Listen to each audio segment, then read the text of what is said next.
Shalom, Bapak, Ibu, dan saudari yang terkasih. Jumpa lagi dalam Sikat Sabda Iman Katolik, Jumat, Pekan keempat Prapaskah, 1 April 2022. Bacaan hari ini dari Injil Yohanes bab 7 ayat 1-2, dilanjutkan ayat 10 dan ayat 25-30. Marilah kita siapkan hati dan pikiran kita untuk mendengarkan sabda Tuhan. Semoga Tuhan beserta kita sekarang dan selama-lamanya.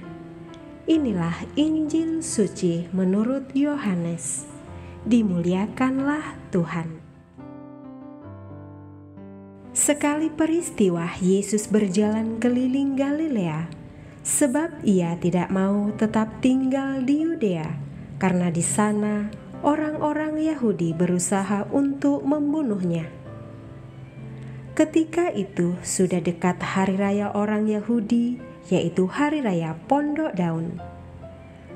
Tetapi sesudah saudara-saudara Yesus berangkat ke pesta itu, ia pun pergi juga ke situ.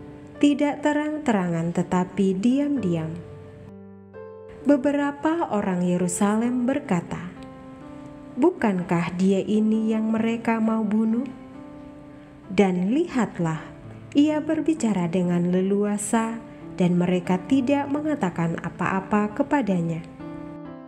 Mungkinkah pemimpin kita benar-benar sudah tahu bahwa ia adalah Kristus?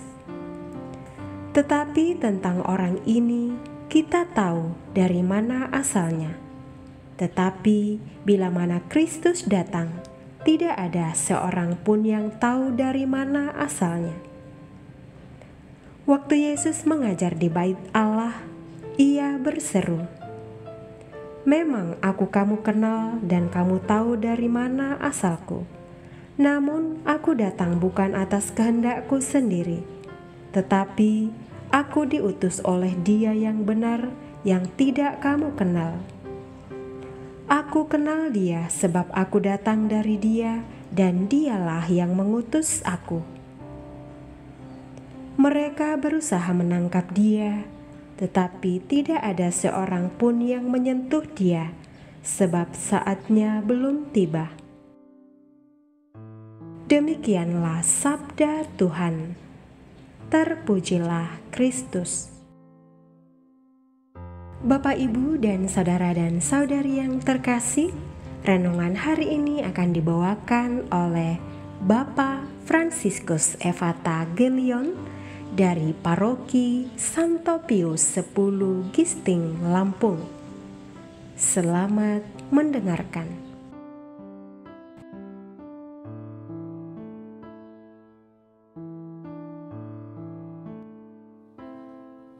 Saudara-saudari, para pendengar Sabda Iman Katolik yang terkasih dalam Kristus, semoga hari ini kita senantiasa diberkati oleh Allah Bapa di surga.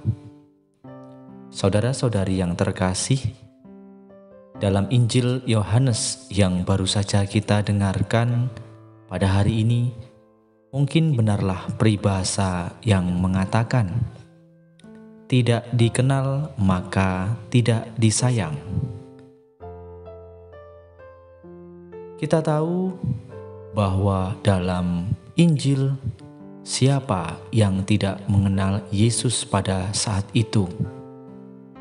Semua orang pasti mengenal Yesus, karena Yesus seringkali berjalan berkeliling kemana-mana untuk mengajar, menyembuhkan orang-orang sakit, mengusir roh jahat, dan semua yang dilakukan oleh Yesus adalah perbuatan baik.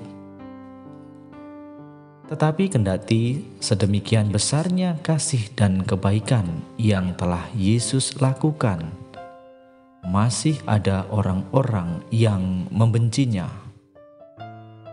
Mengapa mereka membenci Yesus? Karena mereka merasa bahwa Yesus membatasi ruang gerak mereka untuk berbuat kecurangan, atau berbuat hal-hal yang tidak baik. Yesus dibenci, bahkan dijadikan target untuk dibunuh. Jelaslah bahwa dalam hal ini mereka tidak mengenal Yesus dan tidak juga mengenal kebenaran yang dihadirkannya. Saudara-saudari yang terkasih dalam Kristus, dalam Injil hari ini Yesus masih menegaskan lagi eksistensinya, bahwa Dia datang bukan atas kehendaknya sendiri, melainkan atas kehendak Bapa. Tetapi yang menarik bahwa Yesus justru tidak menyebut Bapa. Ia mengatakan bahwa oleh Dia yang benar, yang tidak kamu kenal. Saudara-saudara yang terkasih, kata-kata ini tidak hanya mau menunjuk kepada Bapa seorang, melainkan menunjuk kepada kodrat substansinya, yakni yang benar.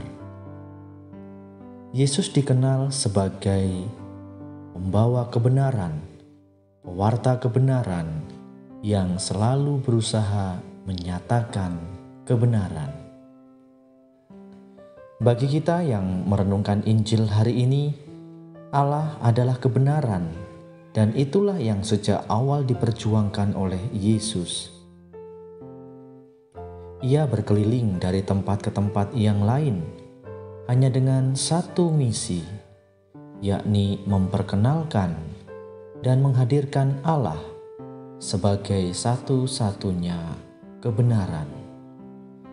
Tetapi sayangnya banyak orang tidak menerima Dia.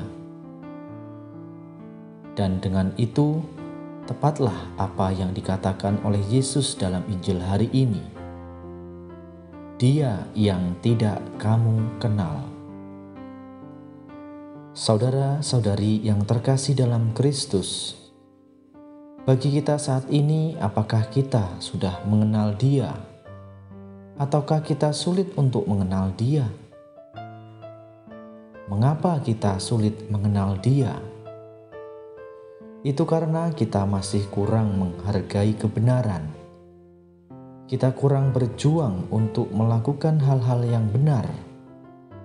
Kita belum menjadikan kebenaran itu sebagai bagian dari kodrat substansial kita.